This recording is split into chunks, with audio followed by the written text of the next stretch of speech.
Nationalisme, crises économiques, xénophobie qui ne se cache plus. La période actuelle est pour de nombreux analystes assez similaire à celle des années 30 et 40. Mais à cette comparaison, vous dites non, Bertrand Badie. Merci à vous d'être avec nous. Vous êtes politiste, professeur et spécialiste des questions internationales. Et vous publiez au Lien qui libère « Le monde ne sera plus comme avant », ouvrage collectif sous votre direction et celle de Dominique Vidal. D'abord, pourquoi battez-vous en brèche cette comparaison entre notre époque et celle des années 30 ? Parce que c'est une idée à la mode. On parle toujours du retour de la guerre froide, retour des nations, retour du nationalisme, retour des frontières. Et finalement, c'est une démarche très humaine de partir du connu vers l'inconnu. On fait face à une situation qui est extraordinairement complexe, qui déboussole, y compris les observateurs les plus avisés. Donc on va chercher dans l'histoire des ressemblances pour interpréter, comprendre, mais aussi pour soigner. Et c'est là que ça devient dangereux. Quand vous allez chez un médecin et qu'il fait une erreur de diagnostic, il vous donne une thérapie qui non seulement ne va pas être efficace, mais risque d'être contre-productive. Et bien on est exactement dans cette situation. C'est-à-dire on traite les problèmes nouveaux comme s'ils étaient identiques à ceux auxquels nous avons eu à faire face. Vous dites les années 30, c'est vrai, mais on parle aussi beaucoup de la guerre froide. Alors quelle est la grande différence derrière tout ça ?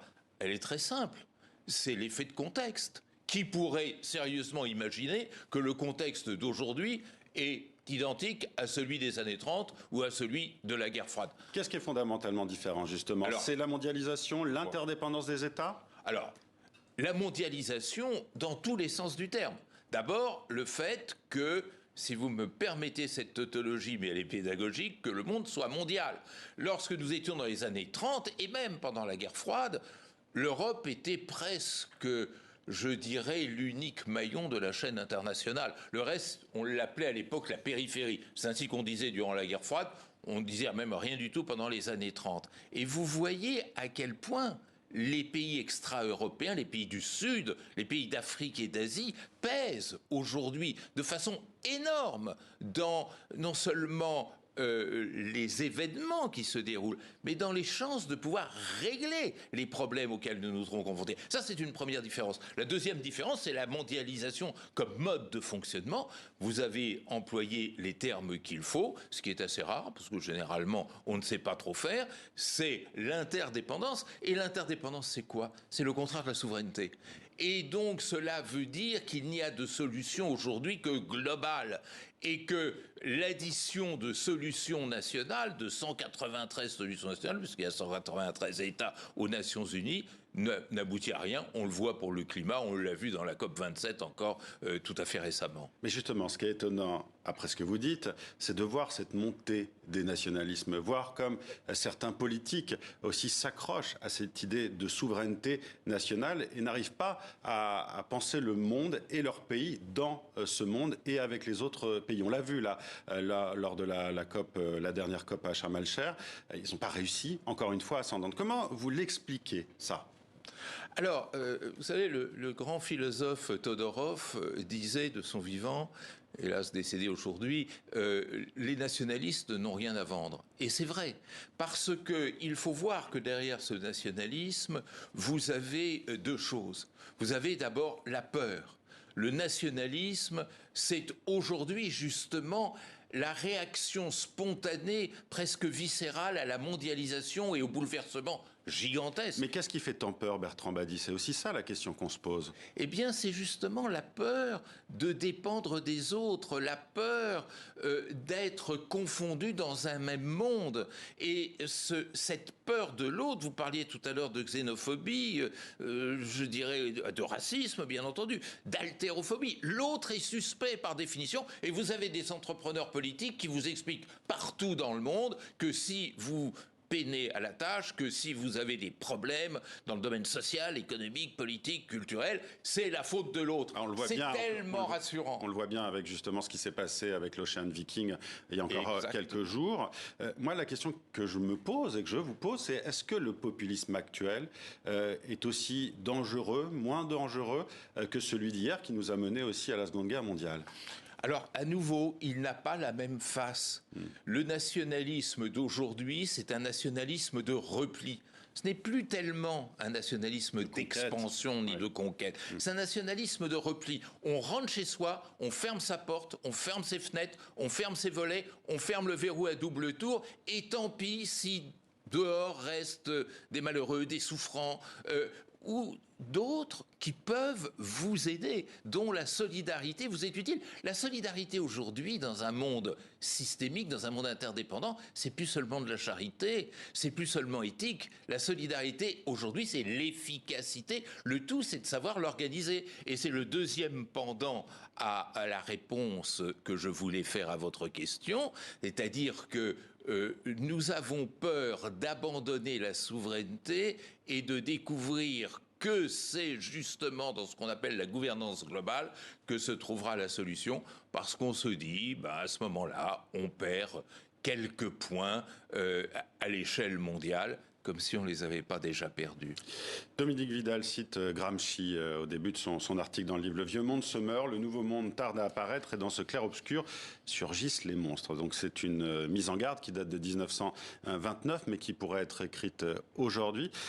Quel est ce vieux monde qui se meurt actuellement, Bertrand Badi ?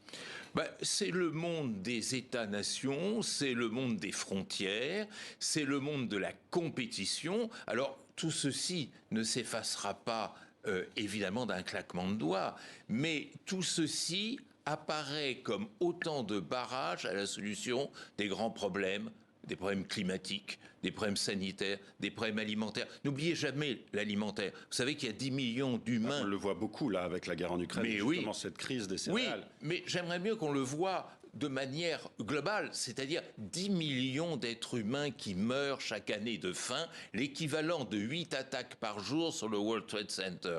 Bon, ces questions-là, personne ne pourra, c'est-à-dire aucun État ne pourra le résoudre tout seul. Ce n'est pas possible. C'est ce que ce grand homme qui était Kofi Annan nous avait dit. Il n'est pas possible de régler les problèmes nouveaux, les problèmes humains, autrement que de manière globale.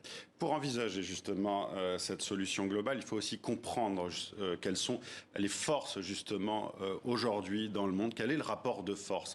Et vous l'avez un peu dit justement sur cette question de l'interdépendance. On voit la Chine aussi par exemple, comment elle joue sa carte dans cette guerre en Ukraine. Est-ce qu'on peut dire qu'aujourd'hui c'est la fin de l'hyperpuissance américaine, que les hyperpuissances ne peuvent plus exister ? Moi, je dirais que c'est la fin de la puissance, en tous les cas, dans la configuration qu'elle avait. Avez-vous remarqué que depuis 1945, les puissants perdent les guerres? Avez-vous remarqué que depuis 1945, bien souvent, ce sont les plus faibles qui gagnent? Et il y a eu un point de départ à cette séquence révolutionnaire de notre histoire, ça a été les guerres de décolonisation, qui ont été perdues par les vieilles puissances. Qu'est-ce qu'il y a derrière cela? Il y a d'abord le fait que la puissance, dans sa facture classique, s'est détraquée, qu'elle ne s'est pas adaptée aux conditions nouvelles de la mondialisation. Et puis il y a aussi derrière la faiblesse, la révélation des sociétés. Les sociétés étaient classiquement considérées comme négligeables en relations internationales. Quand j'étais étudiant en relations internationales, on nous disait c'est pas une affaire de société, c'est uniquement une affaire d'État. Regardez tous les grands événements qui se sont produits depuis 1945, de la décolonisation jusqu'au printemps arabe, ou ce qui se passe actuellement en Iran. À chaque fois, ce sont les sociétés qui courent plus vite que le politique, et le politique qui s'essouffle à essayer de les rattraper.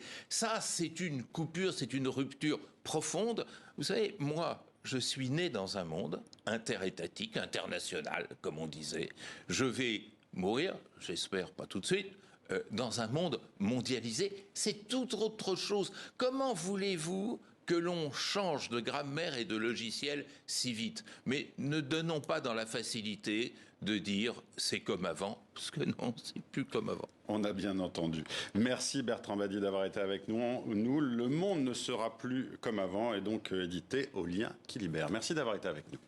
Et c'est la fin de ce journal international. Merci à vous d'avoir été avec nous.